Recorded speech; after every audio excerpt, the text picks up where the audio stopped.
Halo semua, kembali lagi di channel Naik Level. Pada video kali ini saya akan membahas saham SMGR atau Semen Indonesia, di mana saham ini pernah saya bahas tanggal 17 Mei 2023 ya, dan hari ini tanggal 14 Maret 2024 saya bahas lagi, harganya di 5.800. Seperti biasa nanti kita akan mengupdate saham SMGR ini dari kinerja harga sahamnya sejak IPO dan 10 tahun terakhir, kemudian dari fundamental kita cek profile company, kinerja perusahaan, valuasi dividen dan kesehatan finansial. Kemudian dari seasonality kita akan cek 10 tahun terakhir saham ini terkonsentrasi naik dan turun di bulan-bulan apa saja. Kemudian bandarmologi kita akan cek struktur sahamnya, peran investor asing, kepemilikan retail, perpindahan struktur sahamnya setahun terakhir dan di bulan Maret ini. Untuk teknikalnya kita akan review pola teknikal di video saya yang sebelumnya, dan nanti kita akan bahas pola review teknikal di saat ini dan kedepannya akan seperti apa. Nah, ini IPO sudah cukup lama, tahun 91 dengan IPO price-nya 7.000, pernah stock split 1/10 tahun 2007, sehingga harga saat ini itu kalau dibagi dengan harga IPO setelah stock split itu sudah naik 728% ya. Kemudian kalau kita cek dari data pergerakan harga sahamnya 10 tahun terakhir, bisa dipastikan bahwa sedang floating minus semua yang megang saham ini 10 tahun terakhir ya. Karena ini tidak ada sama sekali yang positif. Bahkan di tahun 2024 ini juga sudah turun 9,38% ya. Harga tertingginya setahun terakhir ini pernah di 7250 dan terendahnya di 5625. Kalau kita lihat ini banyak jangka panjang lebih banyak di range terendahnya teman-teman ya, baik 5 tahun, 3 tahun, 1 tahun. Year to date juga lebih mendekati range terendah, harga terendahnya. Nah, untuk profile company-nya sendiri ini SMGR ya, ini websitenya Semen Indonesia, dia produsen semen ya, dan ini adalah produsen semen terbesar di Indonesia teman-teman ya, nomor satu. Yang kedua itu adalah Indosemen ya, jadi yang nomor satu ini Semen Indonesia ya, dengan kapasitas produksinya 56,5 juta ton per tahun ya, karena dia mengakuisisi ya, dulu namanya Semen Gresik ya, kemudian mengakuisisi Semen Padang, Semen Tonasa, di Vietnam juga dibeli ya, kemudian beralih nama, kemudian mengakuisisi Holcim dan Semen Batu Raja terakhir ya, SMBR diakuisisi, jadi dia punya 6 plus 1 merek ya. Kemudian ini lini bisnisnya ya teman ya, semen 6 plus 1 merek. Kemudian ada ini bisnis tambahannya ready mix, mortar, precast. Kemudian ada ekosistemnya juga ya, pertambangan, kemasan ya, pengolahan limbah, logistik, layanan IT dan kawasan industri juga, namun ini tidak terlalu besar. Nah, ini jaringannya teman-teman ya. Jadi jaringannya ada 9 lokasi pabrik. Dia punya fasilitas ini ya. 9 pabrik, 26 pabrik pengantongan atau semacam penyimpanan gudang gitu ya. 7 pelabuhan dan 8 pabrik penggilingan ya. Dan dia memiliki 385 distributor dan 70.000 toko retail. Ya, ini tersebar di seluruh Indonesia teman-teman ya. Nah, kalau kita lihat teman-teman ya, penjualannya di laporan keuangan tutup tahun 2023 yang sangat mendominasi pastinya tetap semen ya. Semen, kemudian ini terak ini kayak limbah hasil pemurnian gitu ya. Semennya masih mendominasi ya. Ini teraknya sekitar 10%-an. Ya, kemudian ada beton-beton yang lainnya, ini persewaan tanah, kantong semen ini kecil ya teman-teman ya. Yang paling besar utamanya adalah semen. 38,6 triliun teman-teman ya.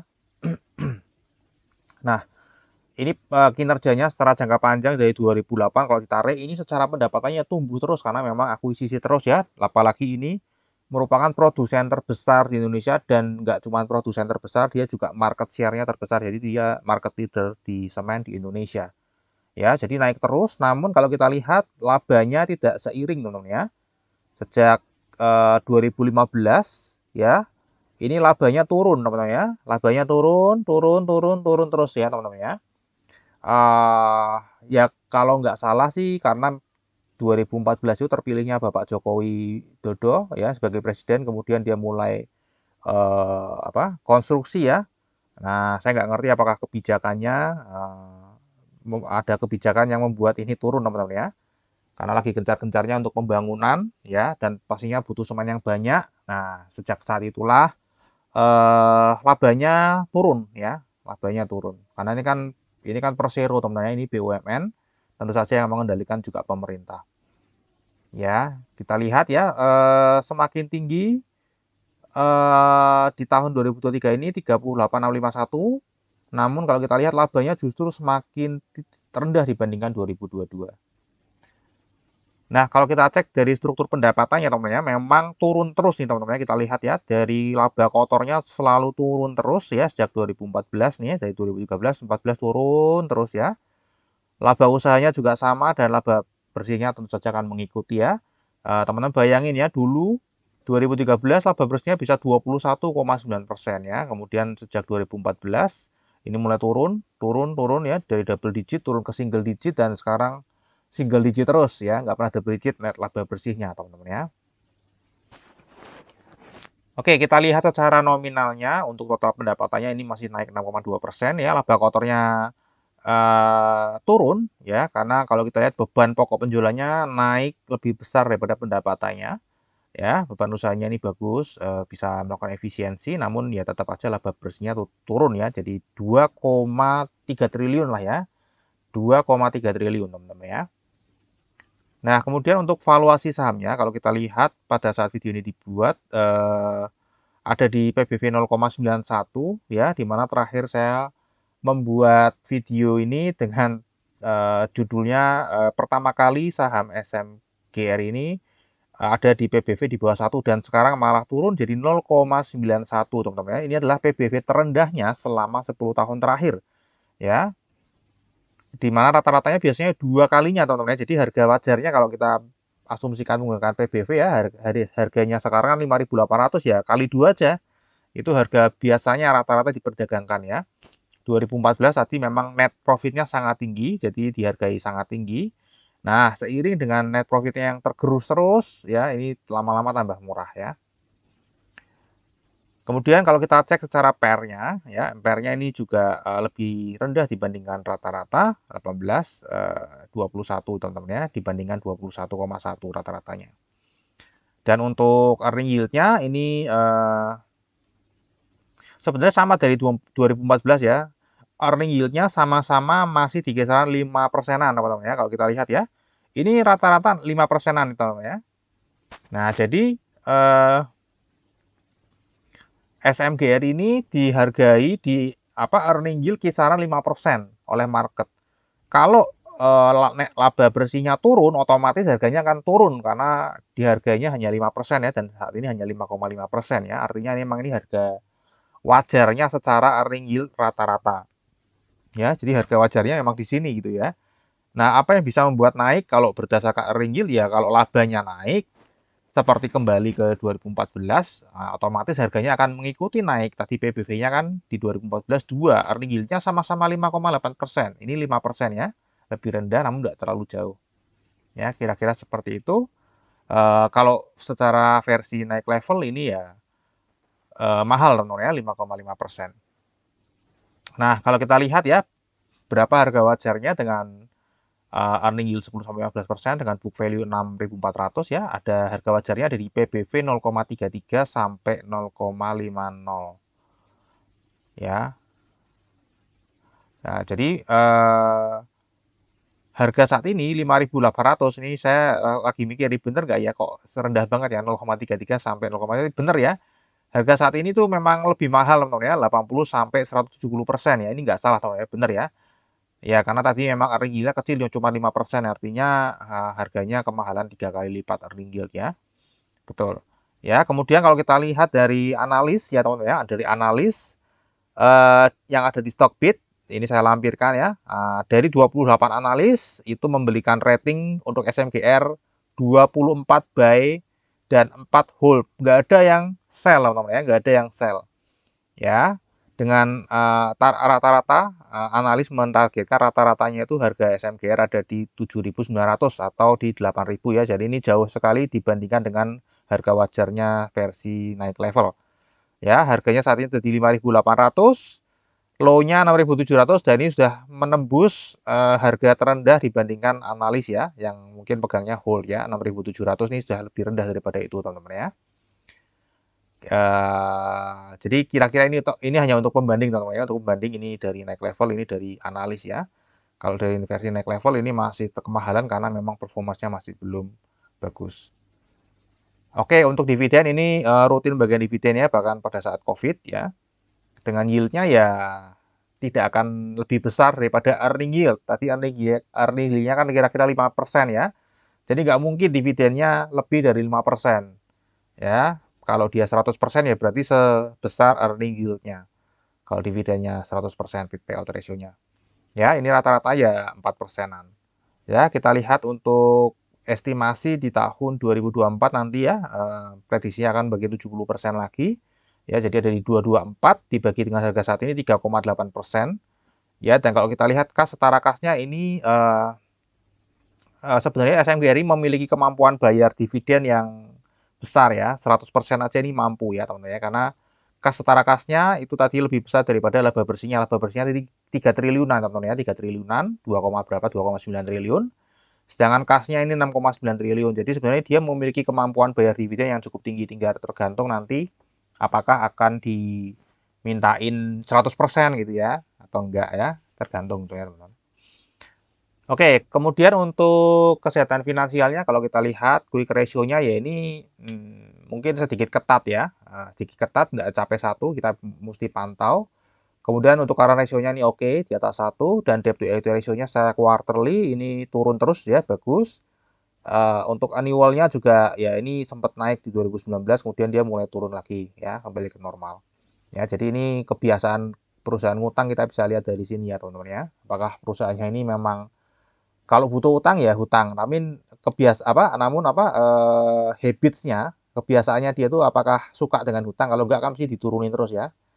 Nah, seperti ini ya, jadi turun terus ya, jadi ini bagus ya, karakternya bagus dalam kesehatan finansial. Kemudian kalau kita cek dari seasonality, ya SMGR ini memang tidak terlalu bagus dari seasonality di awal bulan ya, atau di semester pertama ya, di setiap tahunnya ya selalu merah, dan dia bagusnya tuh justru malah di akhir-akhir nih ya, nanti di Agustus ya, Oktober.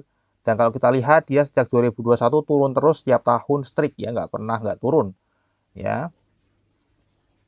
Jadi memang SMGR ini ya mending dijauhin dulu ya di satu semester pertama ini, karena memang ya secara seasonality memang datanya berkata demikian ya, chance untuk naiknya bahkan April ini hanya pernah naik 1 kali aja.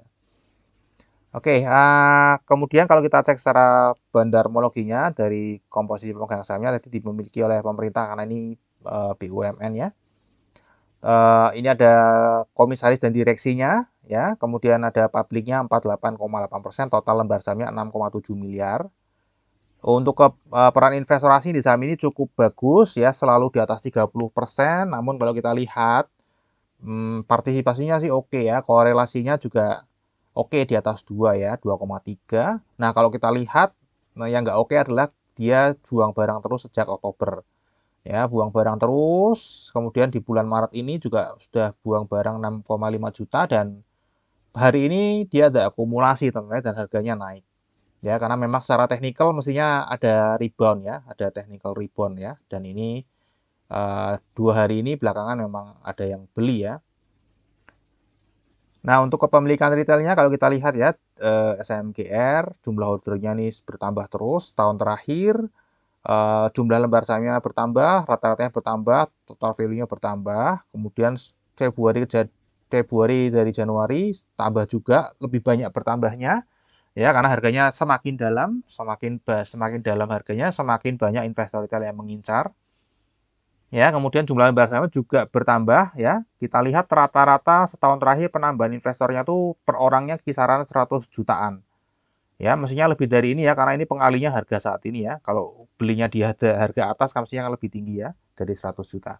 Kemudian sebulan terakhir ini juga lebih kecil ya, 54 juta, namun masih lebih tinggi dibandingkan rata-rata holder existing. Jadi ini terlihat dan distribusi ya teman-teman ya, dari data retail aja kita sudah tahu. Jadi dari data asing dan retail aja sudah tahu ya, asing jual, investor retail beli. Nah, kalau kita lihat secara grafiknya, ini terlihat sedang distribusi juga ya garisnya, ini sedang downtrend di sini. Kalau di banda detektor justru terlihat ada small accumulation ya di broker summary juga setahun terakhir justru ada broker CC yang beli ya, dominan CC dan RX malah lebih banyak beli ya teman-teman ya, dibandingkan yang jual ya, ada dua broker yang membeli ya. Kalau kita lihat secara overall ini sedang terjadi distribusi, kita lihat lebih detailnya ya. Nah, dari 6,7 miliar yang bisa diperdagangkan cuma 48,8 tadi teman-teman ya, yang ini kan pemerintah Indonesia. Nah, kalau kita lihat dari yang bisa diperdagangkan, paling banyak menguasai adalah investor asing ya, 60% lebih. Dan paling banyak dari investor asing itu kan ada beberapa tipe, itu foreign others yang paling tinggi. Jadi dia ini market maker-nya teman-teman ya. Paling tinggi, kemudian terbesar kedua setelah ini adalah local insurance. Ya, local insurance ini terbesar kedua. Terbesar ketiganya ada di reksadana asing. Ya, dari di reksadana asing. Nah, kalau kita perhatikan perpindahan sahamnya selama setahun terakhir, pemilik barang terbesar ini sedang buang barangnya, dan ini buang barangnya justru 4 bulan terakhir sangat masif. Ya, yang sebelumnya ini reksadana justru buang barang, ya, dan di 4 bulan terakhir reksadana mulai beli balik, yang ini mulai buang, ya. Nah, ini seperti oper-operan ya, kayak cermin aja ini teman-teman ya. Namun kalau kita lihat ya, ini memang kayak cermin. Namun kalau kita lihat sebenarnya jumlahnya tidak seimbang. Ya, karena foreign other jualnya 100 juta lembar saham, ini cuma beli 39, sisanya dimakan oleh investor retail lokal ya. Nah, ini reksadana lokal juga buang barang setahun terakhir ya. Dulunya awalnya beli, sekarang buang ya. Nah, ini mestinya nggak tahu, ini cut loss mestinya teman-teman ya. Ini cut loss ini ya. Kalau dia beli di sini ya, kemudian dia buang di sini mestinya cut loss karena kan harganya sekarang lagi turun ya. Nah, jadi ini sedang distribusi teman-teman ya setahun terakhir ya, karena market maker-nya adalah investor asing dengan foreign others ini teman-teman ya. Untungnya yang buang ini ada nampung, adalah reksadana asing nampung nih ya. Ada uang besar yang nampung juga, dan yang terbesar kedua juga buang barang ya. Namun ini kalau kita lihat sudah mulai nampung lagi di sini teman-teman ya. Oke, kemudian kita cek di Januari ke Februari, investor retail lokal ini masih menampung, beli, dan foreign other juga masih jualan ya, masih jualan paling banyak, paling besar. Yang nampung ya rata namanya, yang nampung rata, ada reksadana asing juga nampung untungnya ya, reksadana lokal juga masih ikut jualan, dan investor retail ini ikut-ikutan ya. Jadi ini memang investor retail tidak begitu berperan dalam menampung barang buangan ya. Ini buang dari reksadana ke uang besar ke uang besar. Sebagian nyangkut di investor retail lokal. Nah, kalau kita lihat di 1 bulan ini ya masih terus turun ya, turun terus dalam ke 5.800 ya. Dan kalau kita lihat di banda detektor juga sedang distribusi, di broker summary lebih jelas lagi, clear lagi, ini sedang distribusi bulan Maret ya, 1 sampai 14 Maret. Nah, ini adalah pola teknikal di video saya yang sebelumnya, di mana waktu itu harganya 5.900. Saya waktu itu tanggal 17 Mei ya. Saya memprediksi dia harganya akan naik ke 6550 ya, dan ini di sini teman-teman ya. Nah, dia akan naik ke 6550. Nah, ini dia naik teman-teman ya. Dia langsung naik ke 550, bahkan bablas ke garis resisten berikutnya di 7.200 ya. Nah, di sini kan saya cuma sampai 550 ya, bablas sampai 7.200. Namun dia turun lagi, dan dari sini kita lihat ya, ini kelihatan downtrend ya, kelihatan downtrend, selalu membentuk lower high dan lower low. Nah, kira-kira harga sahamnya ke depan akan kemana ya? Kalau kita lihat sedang terjadi secara fundamental tadi ya, masih sedang terjadi penurunan laba terus ya. Kemudian isu IKN juga masih belum ya. IKN itu SMGR juga masuk dalam proyek besarnya SMGR ya. Selain di IKN, dia ada di Trans Sumatera ya. Jadi dua proyek besar itu yang akan mendrive nanti pendapatan dari SMGR. Namun ya memang belum kelihatan di labanya teman-teman ya. Ya nggak tahu harga jual ke IKN mungkin dipatok oleh pemerintah, saya juga nggak ngerti ya teman-teman ya. Nah, kalau kelihatan dari fundamental tetap akan turun, ini lagi downtrend, tetap akan turun ya. Kemudian dari Bandaramologi juga tadi sedang distribusi juga, namun ada reksadana juga yang beli. Nah, secara teknikal ini mestinya tetap akan turun, namun mestinya akan ada rebound dulu, teman-teman ya. Karena ini nggak mungkin dia turun lagi ya. Mestinya akan ada rebound dulu, ya. Mungkin ke 6350. Jadi dia akan turun lagi, mungkin bisa ke 5600 ya. Nah, kira-kira seperti itu, teman-teman ya. Oke, terakhir kita akan masuk ke risamnya. Untuk kinerja jangka panjangnya naik, kinerja jangka pendeknya naik ya, meskipun tadi pendapatannya turun. Valuasi mahal, tidak rutin, ini rutin bagi dividen ya, sorry. Ini rutin bagi dividen, forecastnya 2024 3,8%, berpotensi naik di atas 60% ada di bulan Agustus dan Oktober. Ya, untuk bandarmologi sedang distribusi, baik setahun terakhir maupun di bulan Maret ini sampai update per hari ini, per video ini dibuat, dan teknikalnya sedang downtrend ya. Namun tadi kemungkinan mestinya ada technical rebound ya. Nanti kita akan lihat ya. Terakhir, disclaimer teman-teman ya. Jadi analisa yang saya bagikan di YouTube ini adalah analisa saya pribadi yang tentu saja juga bisa salah. Ini bukan ajakan jual atau beli saham SMGR. Silakan teman-teman tetap wajib melakukan analisa sendiri jika ingin membeli atau menjual saham SMGR ya. Jadikan video saya ini hanya sebagai second opinion. Jika analisa yang saya bagikan itu mendukung analisa teman-teman, silakan bisa ambil keputusan investasi. Namun jika analisa saya kontra, ya mungkin bisa dipertimbangkan lagi untuk lebih memantapkan diri ya sebelum mengambil posisi. Oke, mungkin sampai di situ dulu aja analisa saham SMGR ya. Semoga bisa bermanfaat. Kita akan ketemu lagi di video yang berikutnya.